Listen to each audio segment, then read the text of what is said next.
so that you can lift your jars in and out of the boiling water.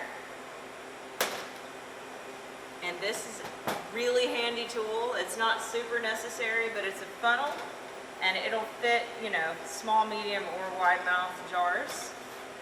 Very convenient. And I like to make sure that I use brand new lids, because the rubber on here, or the part that seals it, once you've used it once, it's never quite the same again. I'll reuse my glass jars all day, but these, I like to get them new. You're only going to touch the pepper with one of your hands. You're going to be holding the knife with your other hand. There's no reason to put a glove on your knife hand or your clean hand. So we're going to take just the very tip of the lid off of him, and we're going to split him down the middle and then quarter him. Okay? Now you're going to take the sole out of him. That is going to be bitter and very hot and spicy. So this is a way for you to kind of control the heat on your jelly. If I was going to leave the ribs and the seeds inside of the pepper, if it was a spicy one, I would just cut it real thin into little wheels and then put it in there, because it would look pretty and it would still hold together. But I'm not that adventurous with the spice today, so we're going to remove that part. So same thing, you're going to slice it. Maybe you want to slice it a little bit smaller to make sure that heat is nice and distributed. If you're really brave, you can use, you know, Carolina Reapers or habaneros or something like that. But you don't want to serve that to your guests at Thanksgiving or anything, you know. You might end up having to call the ambulance. Okay, so we're going to make this a little bit smaller than the bell pepper, like I said.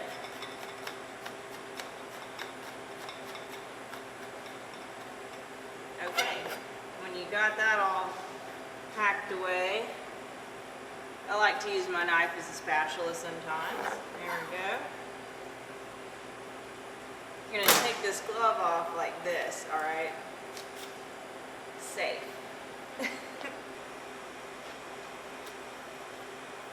Smells good.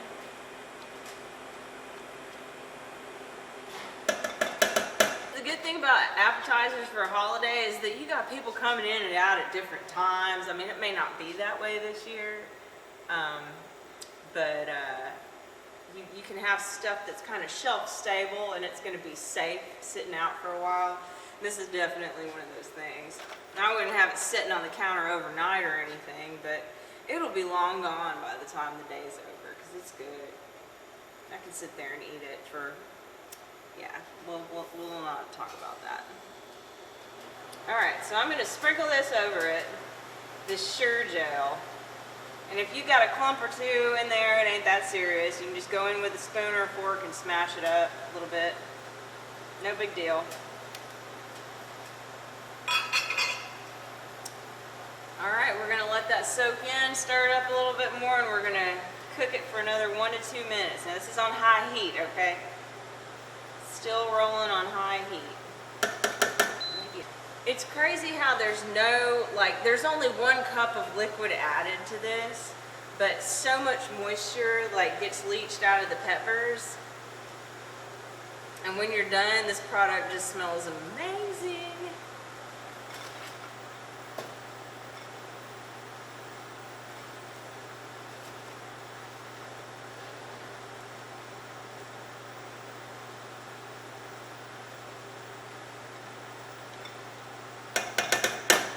Alright, we're going to dump this sugar in here, and we're going to boil it for 2 to 3 more minutes. Okay, so I've put my jars and the lids in this boiling water just to sanitize them, you know. We're just going to let them sit in there long enough until they get kind of hot. I got my trusty pair of tongs that I'm using to pull these out with.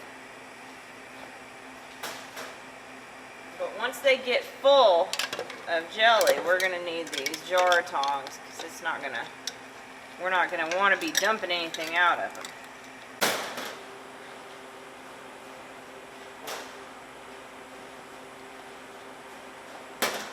Okay, you ready?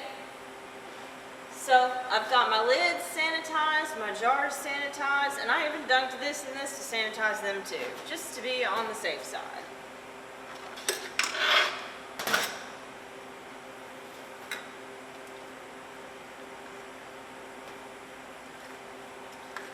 You can do this with all the fancy extra equipment, but you're not going to have a very good time.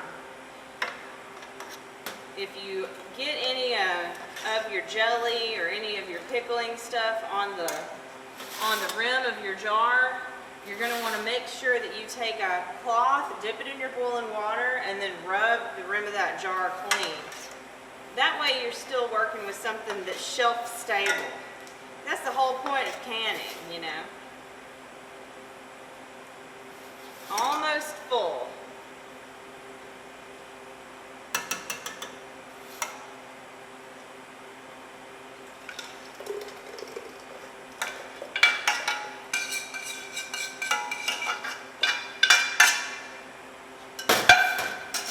Okay.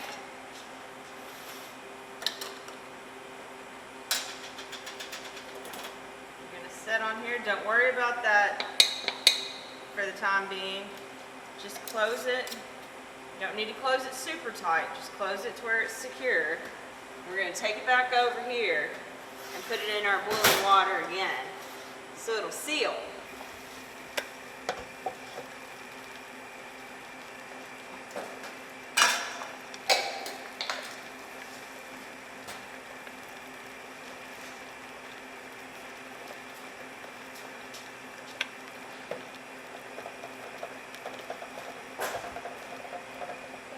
If you don't want to.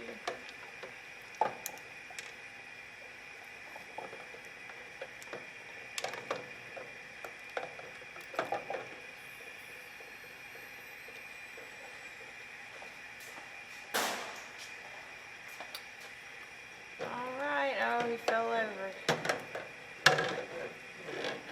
All right, this one's going to be yours. Now that we've got our jelly together, we're going to let it cool off on a surface that can take the heat. If you don't have a surface that can take the heat and you're scared of cracking your tile or something, that's going to solve your problem right there. One towel. Once you've got this ready, you can take some cream cheese and dump it over that and use it as an appetizer and, you know, scoop it up with crackers. Or what I like to do is use it as a dipping sauce for my fried chicken strips. You can also top pork loin with it and just get creative. And if you come up with something fun, you know, call me and tell me about it because I like to eat. All right, that's been pepper jelly today. Tune in next time.